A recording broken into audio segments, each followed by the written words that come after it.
This is Major General Neelendra Kumar for the YouTube channel Lex Consilium Foundation for the playlist in Similie in conversation with Penpa Tsering. My next question to you is that what are your expectations as of now from Government of India, from India? Are you satisfied with the support, help and the solidarity and identity of views? On humanitarian grounds, of course, we exist because of the Government of India. That is why we remain ever grateful to the government and people of India for their generosity, for their hospitality. On the political front, of course, we made the first mistake. We lost our country. And then, of course, Indian government's position on Tibet in the United Nations or in other international forums were not that forthcoming at the initial stage when we came into exile. But nevertheless, today we have still persisted because of the leadership of His Holiness Dalai Lama. We are only about 130,000-40,000 Tibetans in exile. At the beginning also, when we came first in 1959, when His Holiness stepped on Indian soil on 31st March 1959, some 80,000-85,000 Tibetans preceded or followed His Holiness. At that time, maybe India was not 1.4 billion, but maybe 500-600 million.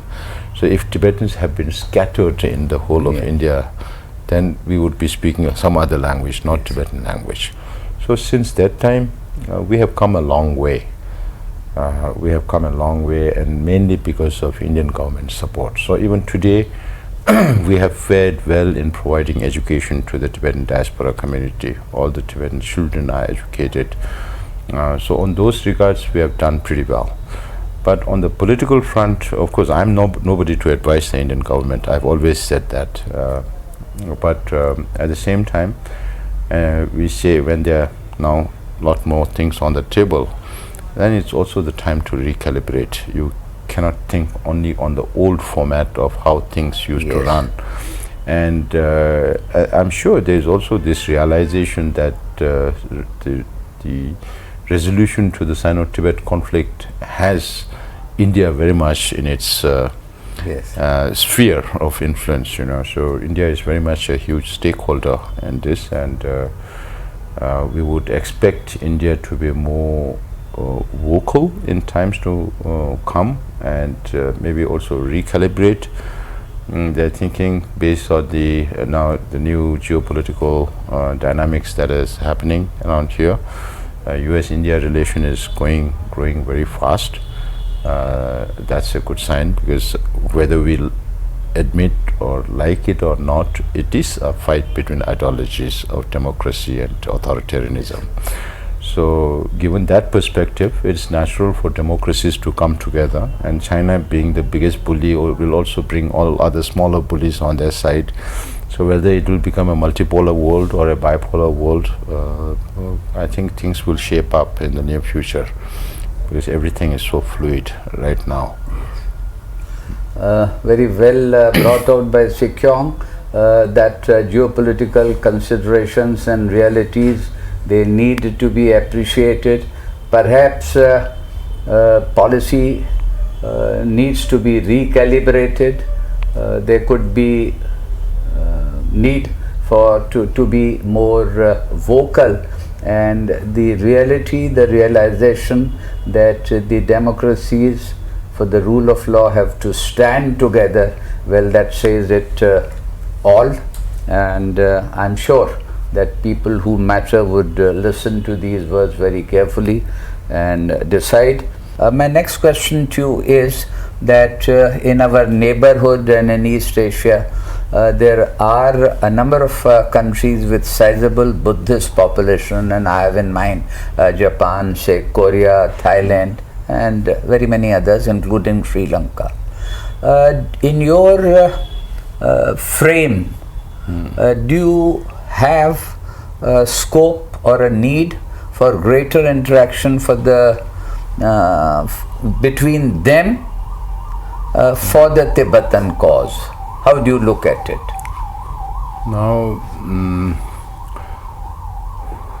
see, all these Buddhist nations that you are talking about, in the Buddhist world, of course, we follow the Nalanda tradition and the Sanskrit tradition of Buddhism. Yes. And then you also have the Pali tradition.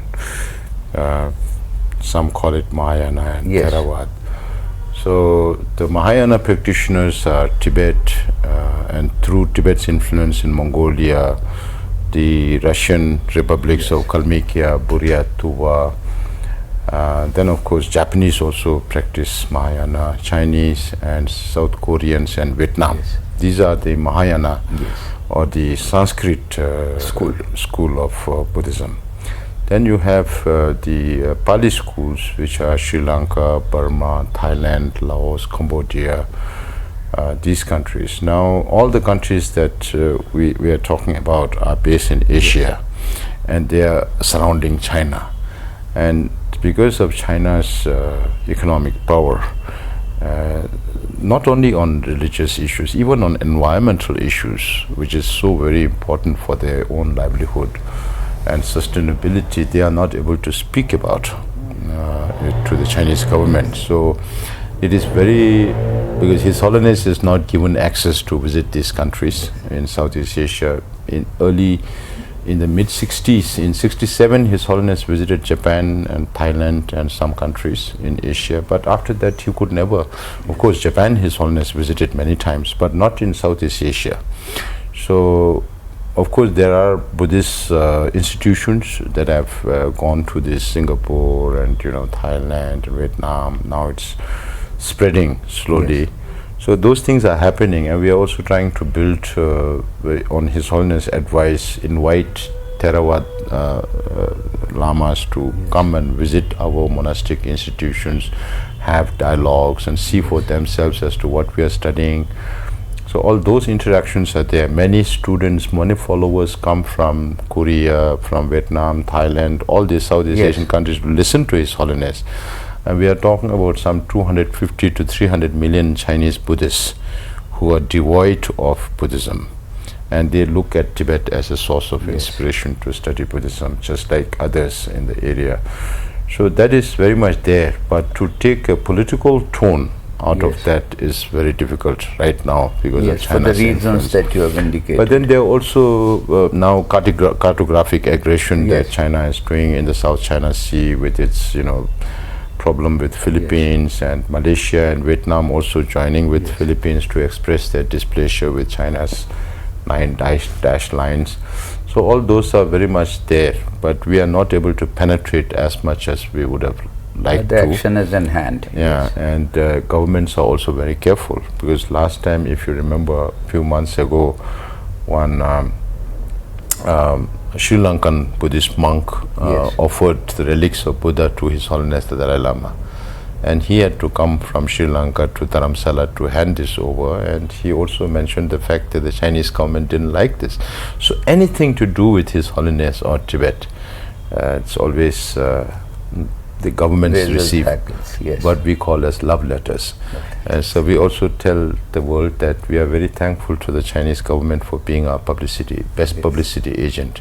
Even if we have the money, we won't be able to generate that much publicity as much as Chinese government is generating for us. Thank you. Very well said. Be with us. This conversation would continue.